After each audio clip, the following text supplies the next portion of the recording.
पहला तो ये कि मेरा चातुर्मास का संकल्प जालोर में पूरा हो, और दूसरा पूरे जालोर और पूरे मारवाड़ की इच्छा है कि बचे हुए 8-10 दिनों में नानी बाई का मायरा, मीराबाई जी की कथा, बाबा रामदेव जी की कथा, जितने अंश में सुना सकूं सनातनियों को सुना पाऊं। इन 2 मुख्य बिंदुओं पर ही अब मेरी प्रशासन से सहमति बन पाएगी। इसलिए मेरा सबसे हाथ जोड़कर निवेदन है, मेरी कथा शांतिपूर्ण ढंग से हो और मेरा चातुर्मास का संकल्प पूरा हो।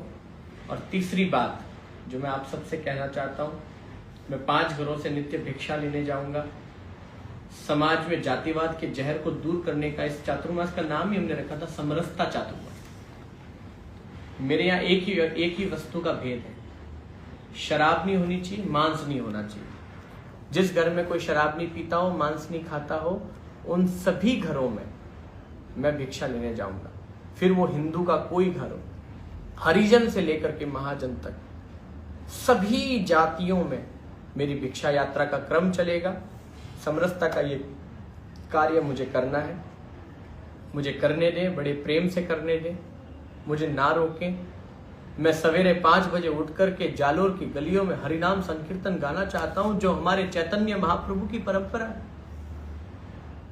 परम प्रभु चैतन्य महाप्रभु ने नाम संकीर्तन को पूरे विश्व में आज हरे कृष्ण कृष्ण कृष्ण हरे हरे, हरे राम राम राम हरे हरे, इस महामंत्र को पूरे विश्व तक पहुंचाने का कार्य जो पूरे चैतन्य महाप्रभु की इस परंपरा ने किया है, मैं बस उस परंपरा को जहां कथा करने जाता हूं उसका निर्वहन करता हूं। तो जालोर के सभी सनातनियों, मैं अभी जालोर में हूं, थोड़ा ये परिस्थितियां कुछ देर में ठीक करके मैं अपना स्थान भी बताऊंगा। मैं क्या तो कालका कॉलोनी में वहीं जाऊंगा, या फिर जहां मैं हूं वहां आप सभी सनातनी आए। और ध्यान रखें, आप लोगों का हिंदुओं आना बहुत जरूरी है। आप लोग नहीं आए ना तो ये मुझे बल प्रयोग करके यहां से गाड़ियों में बिठाकर खदेड़ कर फिर तखत कर छोड़ देंगे। एक बार जालोर पर हम सनातनियों पर कलंक लग चुका है, एक हिंदू सन्यासी को यहां से बाहर खदेड़ने का। अब आप लगने मत देना। बड़ी हिम्मत करके आप लोगों के भरोसे में यहां आया हूं। मुझे लोग पूछ रहे हैं कौन सी आयोजन समिति अब कथा कराएगी, मुझे नहीं पता। मुझे लोग पूछते हैं अब खर्चा कौन देगा, मुझे नहीं पता। मुझे लोग कहते हैं महाराज ये समिति तो पीछे हट गई, अब ये टेंट वेंट का खर्चा कौन देगा, मुझे नहीं। जिसको जो करना है करें।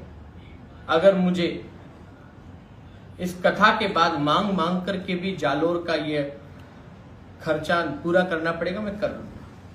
लेकिन मेरे जालोर पर अब मैं कलंक नहीं लगने दूंगा कि यहां से किसी हिंदू साधु का चातुर्मास संकल्प अधूरा रख के उसे यहां से भेजा गया। इसलिए एसपी साहब और कलेक्टर साहब अपने तुगलकी फरमान को रहने दो। आपके पास लीगल में मेरे खिलाफ कोई नोटिस नहीं है, मैंने कुछ गलत किया नहीं, मैंने कुछ गलत बोला नहीं। और अगर आप वो भी देना चाहते हो तो दे दें, अब इसी की कसर रह गई है, वही बाकी रह गया, वो भी करते हैं। जिससे पता तो चले ना देश के सारे संतों को कि एक हिंदू साधु का सत्य बोलने पर, हिंदू साधु का एक क्रांति करने पर, हिंदू साधु का मंदिर दर्शन करने की मांग करने पर, अवैध मजार को हटाने की मांग करने पर कैसा बर्ताव उसके अपने राजस्थान में होता है, ये सबको पता चलना चाहिए। इसलिए अब यही बचा रह गया कि आप मेरे खिलाफ कुछ धाराएं लगा दें, मुझ पर केस कर दें, एक आध दिन थाने में रख दें, फिर हम हाईकोर्ट जाएं, मेरी बेल होवे, छूटें। होना है, बहुत कुछ होना है, करना है, कर दीजिए, मैं तो तैयार हूं। मान और अपमान दोनों से दूर रह करके संन्यास लिया भाइयों। एक 25 साल की मेरी इस पूरी कमाई को और मेरे इस पूरे संघर्ष को और मेरे पूरे समर्पण को 1 मिनट में इतना छोटा बनाने का मेरे हिंदुओं प्रयास मत करो, ऐसा मत करो। जब किसी हिंदू भाई का ये लिखा हुआ मैसेज देखता हूं कि महाराज अब आप तो जालोर मत ही आना, आप संत नहीं, आप तो ढोंगी है या आप तो कथावाचक। आप लोगों ने कथावाचक शब्द को इतना छोटा बना दिया। मैं तो चलो सन्यासी हूं, लेकिन एक ब्राह्मण जो घर परिवार पालता है, पत्नी है, बच्चे हैं, वो अगर धर्मशास्त्र लेकर, पोथी हाथ में लेकर घर घर घूमता है और कथा बाजता है तो क्या छोटी बात है? इतनी हल्की बात? क्या उसका पद छोटा है? क्या उसका मान छोटा है? पोथी बांचने वाला एक ब्राह्मण जब पोथी बांचता है तो बड़े बड़े सन्यासी भी उस ब्राह्मण को प्रणाम करते हैं व्यासपीठ पर। अरे मैं तो फिर भी साधु हूं, एक सन्यासी हूं, 25 साल हो गए। लोग कहते हैं आप तो धोखा देते हो, आप तो यहां भगवा पहन के घूम रहे हो और बाकी समय में तो आप सफेद पहनते हो। अरे छोड़ो यारो, सफेद भी हमारा है, भगवा भी हमारा है। कहां क्या क्या चीजें तय करोगे आप कि कौन सी चीज किसकी है? ये भगवा हमारा है तो ये हरा भी हमारा है, ये हरियाली हमारी है, पंच तत्व हमारे, आकाश हमारा है, अग्नि हमारी है, वायु हमारा है, पृथ्वी हमारी है, जल हमारा है, हवा हमारी है। ये सब कुछ ही तो सनातन है। क्या क्या आप मिटाओगे? इसलिए रंगों से, चीजों से, वस्तुओं से, तत्वों से किसी धर्म को जोड़ने का प्रयास न करें। मैं तो जालोर के मुसलमानों से कहता हूं, मैं यही हूं, आओ आप भी इस चातुर्मास के संकल्प में मेरे साथ खड़े रहो। आप तो हिंदुस्तानी मुसलमान हैं, आप तो राम के वंशज हैं, आप तो कृष्ण की संतान हैं, आप तो इस भूमि पर पैदा हुए, आप तो हिंदुस्तानी संस्कृति के। इंडोनेशिया से सीखो ना, वहां के मुसलमान क्या कहते हैं? हमने मजहब बदला, हमने अपना बाप नहीं बदला। वो राम को पूछते हैं, वो गणेश को मानते हैं, भगवान गणेश को, वो भगवान कार्तिकेय को मानते हैं, वो हमारी ऋषियों की परंपरा को मानते हैं। इंडोनेशिया के मुसलमानों से हम देश के हिंदुस्तानी मुसलमानों को इतनी तो प्रेरणा लेनी है। कुछ गलत नहीं है। मैंने कभी नहीं कहा कि भारत के इन मुसलमानों को यहां से निकाल दिया। क्यों? आपका पूरा अधिकार है इस देश पर। लेकिन जो बाबर की संतान मानता है, जो अपने आप को खिलजी की, औरंगजेब की संतान मानता है, वो इस देश का कभी नहीं हो सकता। जो उन तुर्कियों को, मुगलों को अपना बाप दादा मानता है, वो इस देश की संतान नहीं हो सकता। ये कहना कहीं गलत नहीं। इसलिए मैं जालोर में हूं, एक सनातनी भक्त के घर हूं, और आप सब सनातनी जमे रहे, लगे रहे। यहीं बैठा हूं, सूचना भी मिल जाएगी मैं कहां हूं, बहुत जल्द मिल जाएगी। थोड़ा धैर्य रखें, क्योंकि ये प्रशासन जो है ना, बहुत तेज है, बहुत चालाक है, खूब सारे खेल रचता है। और मेरे बड़े प्रिय गौतम कुमार जी, उनसे तो बड़ा प्रेम है मेरे को। उनकी धर्मपत्नी को तो विश्वास ही नहीं हुआ कि अभयदास जी महाराज और गौतम जी का इतना प्रेम है। उन्होंने तो कहा कि महाराज मेरी तो पत्नी को विश्वास नहीं हो रहा कि आप मेरे सामने बैठे और आप और हम इतना हंस रहे। अर्थात ये कोई दूरियां, आप व्यक्तिगत मेरे बड़े प्रिय हैं। आदरणीय अरविंद कुमार जी, आप सीआई पद पर रहते हुए कुछ भी बोले, लेकिन क्या आपसे मेरा कोई विरोध है? क्या ज्ञानचंद जी से मेरा विरोध है? क्या प्रदीप जी से मेरा विरोध है?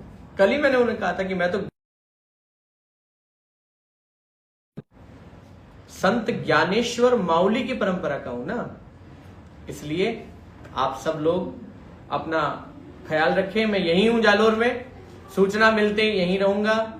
और बहुत सारे हिंदुओं को, भाइयों को, माताओं को बहुत सारी इच्छाएं हैं, उन सब की पूर्ति ठाकुर जी करेंगे। अभी तो खूब आनंद होने वाला है। आ गया हूं मैं। माताओं, खूब बढ़िया बढ़िया पकवान बनाए। आपका साधु आपके हाथ का पकवान खाने आएगा, आपका बेटा आपके सामने आएगा। खूब आनंद होने वाला है। मैं प्रसन्न हूं।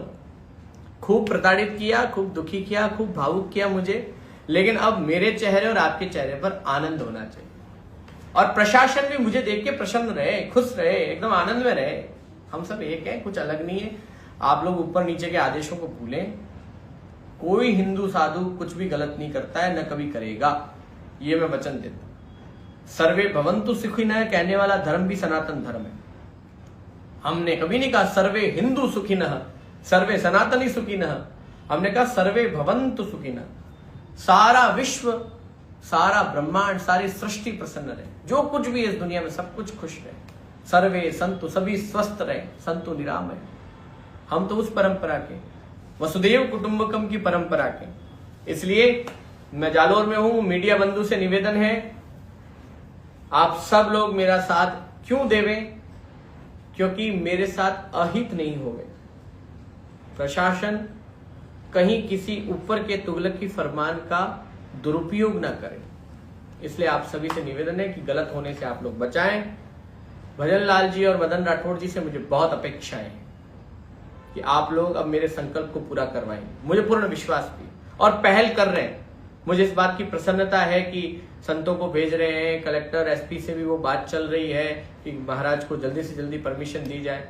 पर एक विनम्र आग्रह है, अगर किसी नए पंडाल में अब मैं कथा करूंगा, नया परमिशन दोगे, नया पंडाल बनेगा, तो एक गंभीर समस्या होने वाली है। क्या समस्या होने वाली है कि अगले 8 दिन में नया पंडाल बनकर के कथा आरंभ होना बहुत कठिन है। संकल्प तो मैं पूरा करके रहूंगा, कोई मुझे रोक नहीं सकता, उसके लिए मैं किसी की परमिशन नहीं लेता। किसी भक्त के घर आने की मुझे परमिशन की आवश्यकता नहीं है, मेरा राइट्स है, संविधान के हिसाब से मेरा अपना राइट्स है, वो मैं पूरा कर रहा हूं, उस राइट्स के तहत मैं यहां बैठा हूं। लेकिन अगर प्रशासन मेरे से सहमति पर बैठना चाहता है, तो जहां स्वीकृति मिली हुई है, जहां ये 30-35 लाख रुपए खर्च करके पंडाल बना हुआ है, वहां पर ही आप स्वीकृति दें और वहां में कथा आरंभ करो। जय श्री कृष्ण, जय सनातन।